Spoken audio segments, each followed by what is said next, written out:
moi je me réjouis en tout cas de voir que nous formons une communauté qui, même si parfois les choses sont difficiles, se reconnaît l'une l'autre dans ses différents membres, dans ses différentes composantes, et qu'il y a à la fois, peut y avoir non seulement au-delà du respect de chacun, de l'estime, de l'amitié et de la solidarité.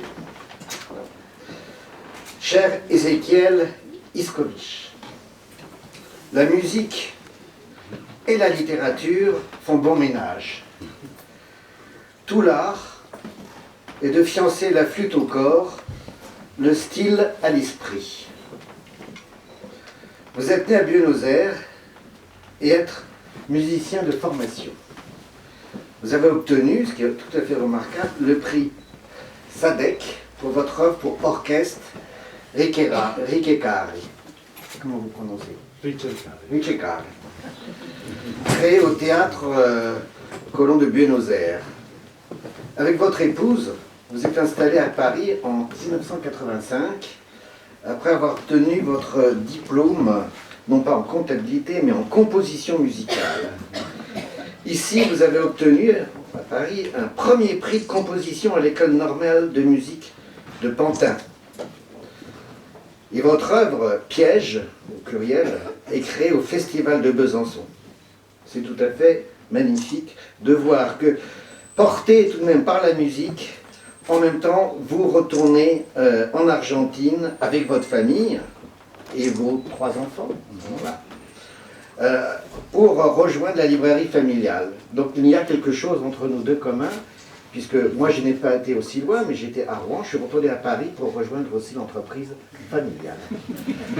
Et nous sommes tous les deux, quelque part, voilà, des repreneurs d'entreprises que nous avons à cœur de développer, donc à la fois dans la tradition familiale, puis chacun peut avoir ses goûts, ses hobbies. Moi j'en ai un, mais bon, on ne me décore pas, donc je ne peux pas parler de moi, mais voilà, je suis heureux de voir que vous êtes musicien et on sait combien la musique vous apporte et vous permet aussi parfois de passer des moments un peu difficiles quand on sait qu'il y a toujours un problème dans une entreprise.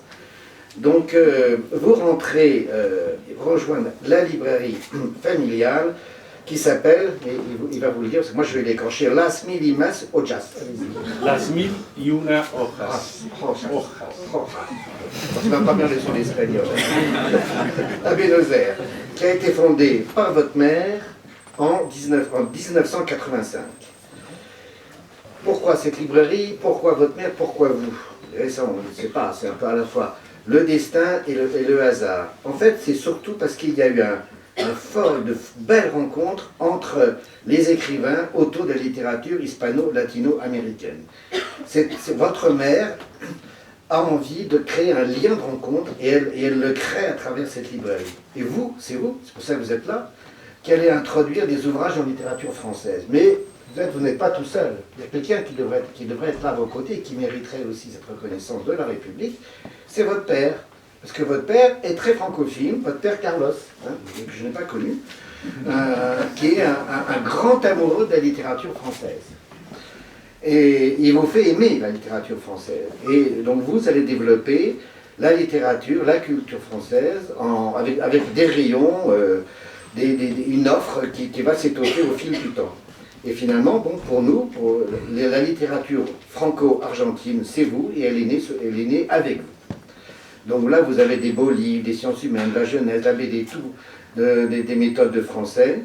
Et aussi, et c'est ça qui est important dans notre métier, c'est vous développer des partenariats avec les alliances françaises, avec les lycées. Il y a 2 lycées français à Buenos Aires, ce qui est remarquable. Vous développez, donc vous sortez hors des murs. Et en 97, justement, votre librairie va assurer la gestion commerciale du stand français à la Foire internationale du livre de Buenos Aires, en partenariat avec le BIEF et les services culturels de l'ambassade. Une seconde librairie qui est animée par Monica, votre épouse. Là on parlait du père, du mari, là, maintenant c'est vraiment très familial. Ah oui, Bon, donc Monica qui offre la seconde librairie et qui est ouverte en 2010, qui s'installe à côté, pas loin de l'Alliance française. Et là aussi, la place de l'édition française est prépondérante. Bon, bref, vous êtes vraiment la référence pour les lecteurs francophones en Argentine, et voilà, la place est belle, et sans doute qu'elle n'existerait pas. Donc en 2001, vous avez participé à un séminaire, on le signale, entre le BIEF et le CNL, qui vous a permis effectivement de faire de belles rencontres, et notamment ce partenariat avec la librairie parisienne, Comme un roman.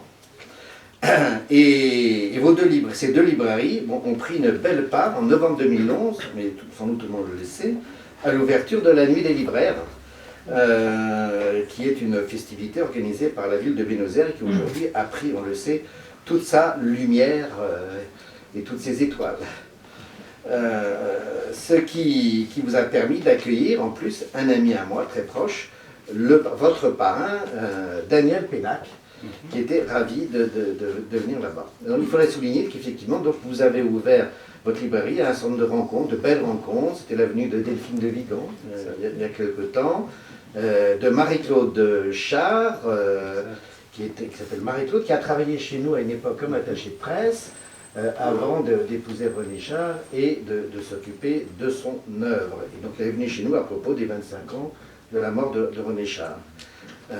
Donc voilà, mais surtout ce qui est bien, il faut le souligner, c'est que cette belle réussite pour la francophonie, pour la librairie, pour la ville, pour nous tous, cette belle réussite ne vous a pas empêché de continuer à composer de la musique. Voilà.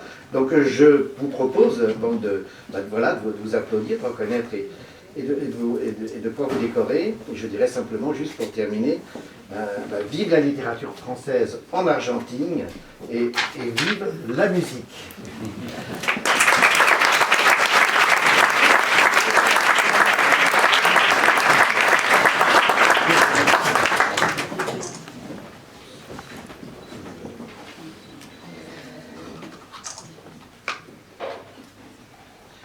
Cher Ezequiel Zoskovic, au nom de la République et en vertu des pouvoirs qui nous sont conférés, nous faisons chevalier dans l'ordre des arts et lettres.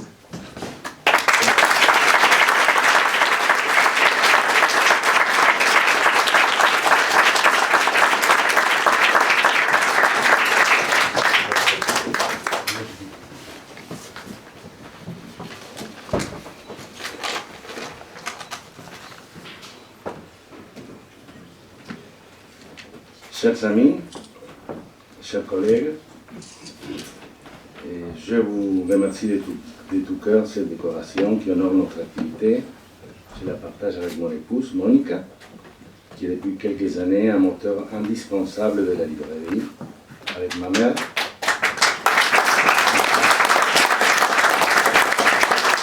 Avec ma mère, comme a dit M. Gallimard, qui a créé Las Mil y Una Hojas en 1985, qui a travaillé jusqu'à il n'y a pas très longtemps à la librairie et qui passe de temps en temps et est toujours intéressé par nos activités. Et aussi à mon père, qui est un grand amoureux de la culture française et qui nous a donné l'élan pour commencer à faire venir les livres de France en Argentine.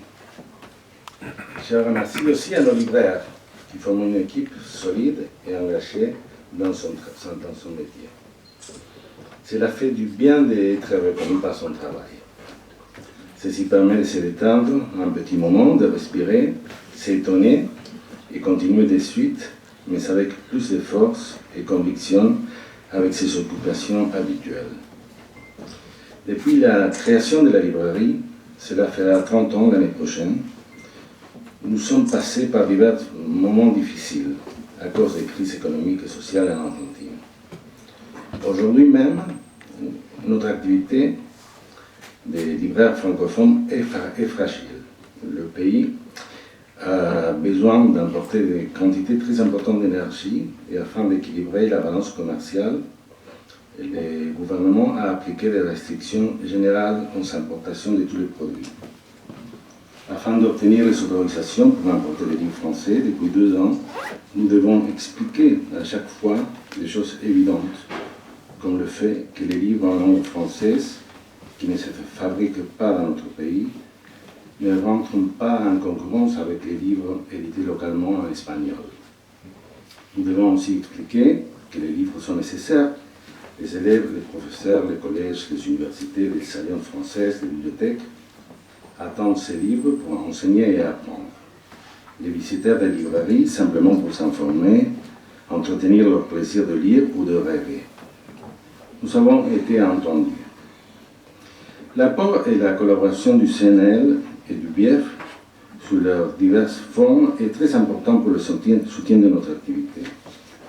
Ils nous ont permis de nous procurer un fonds de livres variés dans des disciplines diverses et ils nous ont encouragés et motivés à développer le partenariat avec la librairie comme un roman, ainsi qu'organiser une série de manifestations qui nourrissent un échange culturel basé sur des actions concrètes et authentiques sur le terrain. Et je vous invite demain à une soirée franco-argentine à la librairie comme un roman, avec la présence d'auteurs très importants et très chéris. C'est Marie, pardon. Et l'adresse de la librairie comme un roman, c'est 39 rue de Bretagne. Et il y aura avec nous Daniel Pénac, il y aura aussi Laura Alcoba. Et donc vous êtes tous invités. Et ces événements sont devenus essentiels pour la construction de notre identité de librairie comme diffuseur culturel. Voici quelques manifestations, la présence et la participation de Karine Henry et de Monica Frère lors de la nuit des librairies à Buenos Aires, qu'on a montré tout à l'heure, et les visites de notre parrain Daniel Pénac et de Delphine de Vigan qui ont conversé chez nous avec ses lecteurs porteños. Et pour finir, je me permets de dire un petit mot au nom de mes collègues de divers points du monde, afin de remercier très spécialement Natasha Kubiak. Elle est une grande...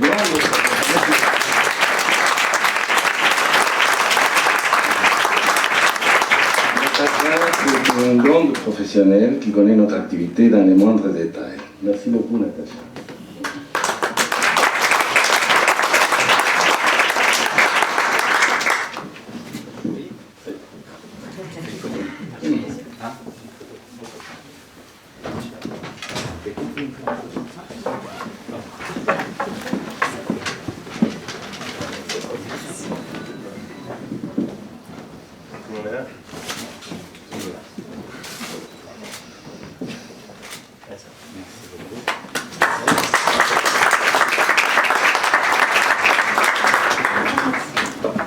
Vous avez tous largement gagné le droit de partager un verre avec nous. Voilà.